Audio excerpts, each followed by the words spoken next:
Assalamualaikum warahmatullahi wabarakatuh. Kami dari kelompok pertama pada hari ini akan mempresentasikan tentang bukti audit. Saya Muhammad Sani Supriyadi dengan NIM 22620035. Saya Jumarni dengan NIM 22620026. Saya Sismayana dengan NIM 22620060. Saya Maria Sefina NIM 22620030. Saya Mayanti dengan NIM 22600020.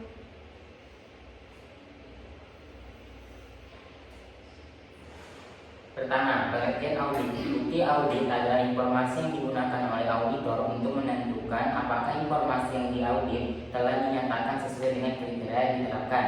Informasi ini sangat bervariasi sesuai kemampuannya dalam meyakinkan auditor bahwa laporan keuangan disajikan sesuai dengan prinsip-prinsip akuntansi yang berlaku umum. Bukti audit mencakup informasi yang sangat persuasif, misalnya perhitungan auditor atas sekuritas yang dapat diperjualbelikan dan informasi yang kurang persuasif, misalnya respons atau pertanyaan-pertanyaan dari pihak karyawan klien. Salah satu tantangan dalam audit ini adalah mengimbangi dua pendekatan, yaitu yang pertama, bukti audit top down, yaitu berfokus pada upaya auditor dalam memperoleh pemahaman tertentu bisnis dalam industri, sasaran dan tujuan manajemen, bagaimana manajemen menggunakan sumber dayanya untuk mencapai sasaran, keunggulan kompetitif organisasi di pasaran. Yang kedua ada bukti audit bottom up, yaitu berfokus pada penyajian secara langsung atas transaksi, saldo akun, serta sistem yang mencatat transaksi tersebut yang pada akhirnya menghasilkan saldo akun. Tujuan audit. Pada dasarnya tujuan umum audit adalah untuk menyatakan pendapat atas kewajaran dalam semua hal yang material, posisi keuangan dan hasil usaha, serta harus sesuai dengan prinsip akuntansi yang berlaku umum. Untuk mencapai tujuan ini, auditor perlu menghimpun bukti kompeten yang cukup. Untuk menghimpun bukti kompeten yang cukup, auditor perlu mengidentifikasi dan menyusun sejumlah tujuan audit spesifik untuk setiap akun laporan keuangan.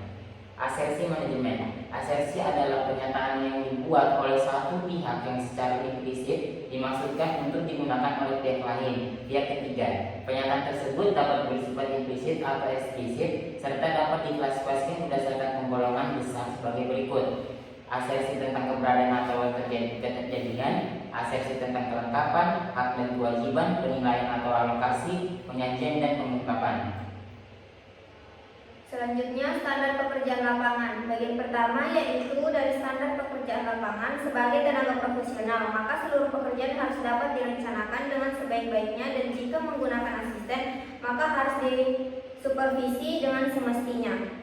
Bagian poin kedua yaitu tak hanya memperhatikan standar auditing saja, pemahaman yang memadai atas pengendalian intern sangat dibutuhkan untuk merencanakan audit dan menentukan sifat setiap auditor harus memiliki pemahaman tentang pengendalian internal.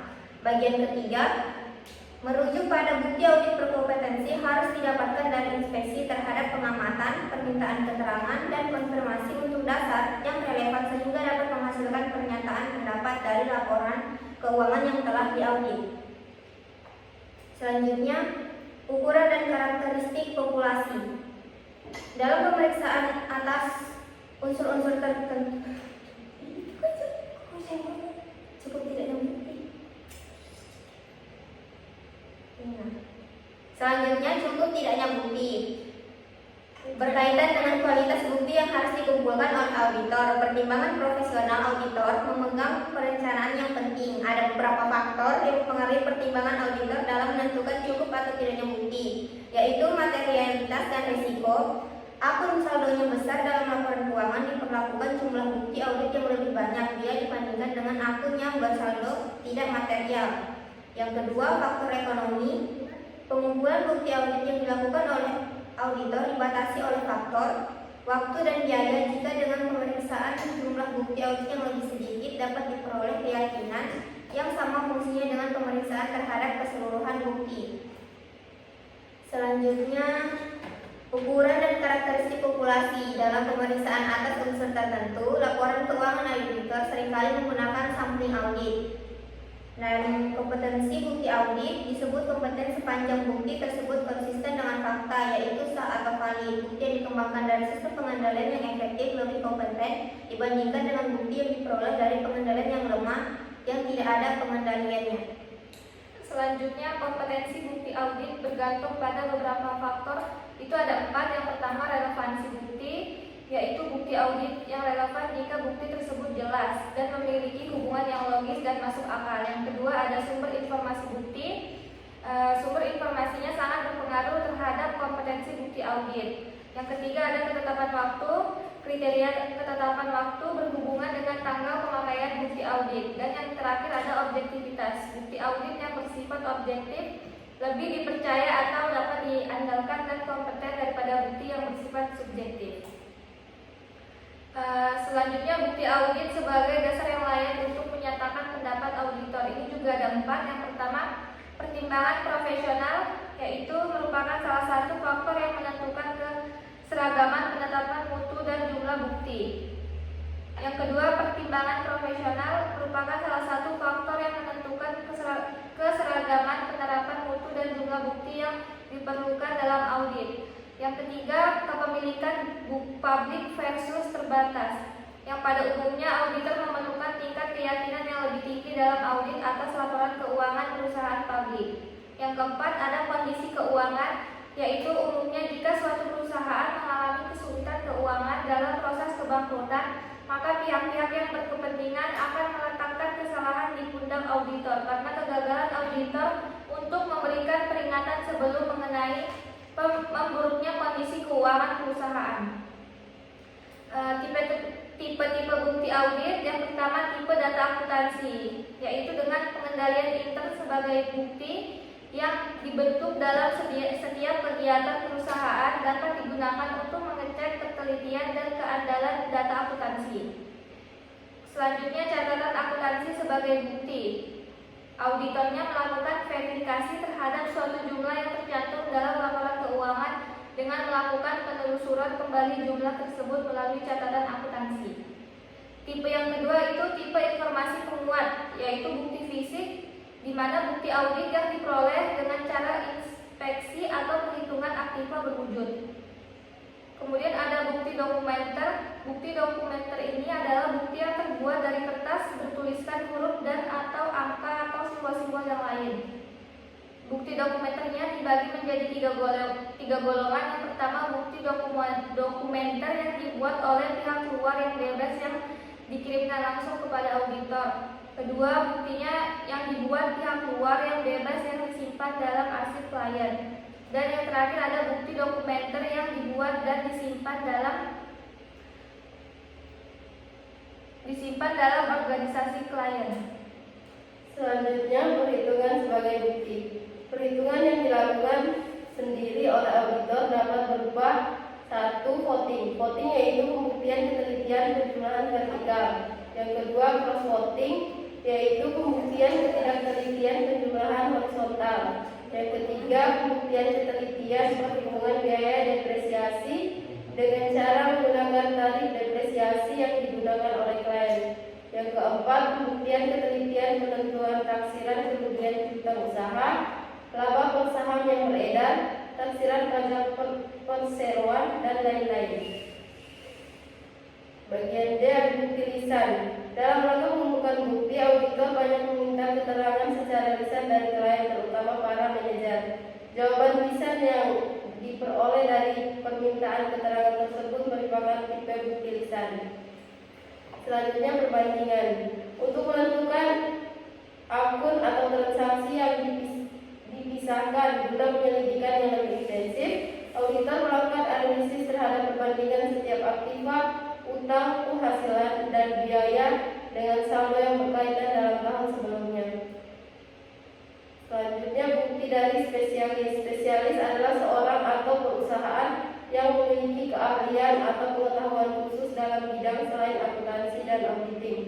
Pada umumnya, spesialis yang digunakan oleh auditor bukan orang atau perusahaan yang mempunyai hubungan dengan klien. Selanjutnya, prosedur audit. Prosedur audit merupakan instruksi detail yang mengumpulkan bukti yang perlu diperoleh pada saat proses audit. Tahapan prosedur audit yang dilakukan oleh auditor terdiri dari 1. Inspeksi. Pada tahapan ini, auditor melakukan inspeksi pada dokumen-dokumen atau kondisi fisik yang dibutuhkan dalam proses audit sehingga auditor bisa memastikan keaslian dokumen. Yang kedua, pengamatan atau observation. Auditor mengobservasi atau melihat langsung pelaksanaan kegiatan di perusahaan atau organisasi yang akan diaudit yang mencakup lingkungan internal dan eksternal. Yang ketiga, konfirmasi. Bentuk penyelidikan yang nanti auditor akan mendapatkan informasi atau data secara langsung dari pihak ketiga yang independen untuk proses audit selanjutnya. Yang keempat, permintaan keterangan. Pada tahap ini auditor akan meminta informasi atau keterangan secara lisan dari pihak yang laporan atau kinerja audit. Yang kelima, penelusuran. Auditor menelusuri informasi dari data yang dicatat dalam dokumen, dilanjutkan dengan melacak bagaimana data tersebut diolah dalam proses akuntansi. Yang keenam, perhitungan. Tahap ini meliputi perhitungan bukti fisik terhadap sumber daya informasi dan pertanggungjawaban semua dokumen yang ada. Yang ketujuh, accounting audit screening. Dokumen dipahami secara cepat untuk mengetahui unsur-unsur yang tidak wajar dan memerlukan penyelidikan lebih lanjut dan mendalam. Yang kedelapan, pelaksanaan ulang. Pada prosedur ini, auditor melakukan pengulangan kegiatan yang berupa perhitungan dan rekonsiliasi yang dilakukan klien. Yang kesembilan, pelaporan hasil audit. Hasil audit kemudian diberikan kepada perusahaan yang diaudit apakah ada kecurangan, kegiatan ilegal, atau kontrol internal yang kurang efektif. Baik, selanjutnya ada situasi yang mengandung resiko. Situasi yang mengandung resiko besar dalam situasi tertentu resiko terjadi kesalahan dan penyajian yang salah dalam akun dan di dalam laporan keuangan jauh lebih besar dibandingkan dengan situasi yang biasa. Contohnya situasi yang mengandung resiko besar dalam situasi tertentu yaitu terjadinya kesalahan dan penyajian yang salah dalam akun dan di dalam laporan keuangan yang jauh lebih besar dibandingkan situasi biasa. Nah, yang kedua itu penggantian auditor. Klien yang mengganti auditornya tanpa alasan yang jelas mungkin disebabkan oleh ketidakpuasan klien terhadap jasa yang diberikan oleh auditor yang lama. Selanjutnya, yang ketiga, perubahan tarif atau peraturan pajak atas laba. Jika tarif pajak penghasilan tiba-tiba dicatat sangat besar, maka reaksi wajar perusahaan yang terkena adalah mencari cara meminimumkan penghasilan atas laba terkena pajak. Yang keempat, usaha yang bersifat spekulatif. Auditor yang melaksanakan audit terhadap laporan keuangan yang kegiatannya dalam usaha yang bersifat spekulatif akan menghadapi resiko yang lebih besar jika dibandingkan dengan auditor yang melakukan audit terhadap perusahaan yang kegiatan usahanya relatif stabil dan dalam jangka panjang. Yang kelima, transaksi perusahaan yang kompleks. Klien yang kegiatannya menghasilkan transaksi yang sangat rumit merupakan klien yang mengandung resiko besar bagi auditor bila dibandingkan dengan klien yang kegiatan bersifat konvensional. Jadi kesimpulannya, bila audit mempunyai pengaruh yang signifikan terhadap kesimpulan yang diambil dari auditor dalam memberikan opini atas laporan keuangan auditor. Oleh karena itu, auditor harus mengumpulkan dan mengevaluasi bukti-bukti yang cukup dan kompeten agar kesimpulan yang diambil tidak menyesatkan para pemakai dan juga menghindari keluhan dari pihak-pihak yang berkepentingan di kemudian hari. Jika pendapat yang diberikan tidak tepat, bukti-bukti yang diperoleh selama kerja lapangan harus dicatat secara lengkap dalam kertas kerja audit, disertai informasi terkait klarifikasi bukti. Tujuannya adalah untuk memudahkan auditor dalam melakukan analisis dan evaluasi secara lebih mendalam, sehingga proses pembangunan kesimpulan audit dapat dilakukan berdasarkan bukti. Sekian dari presentasi kami akhiri. Wassalamualaikum warahmatullahi wabarakatuh.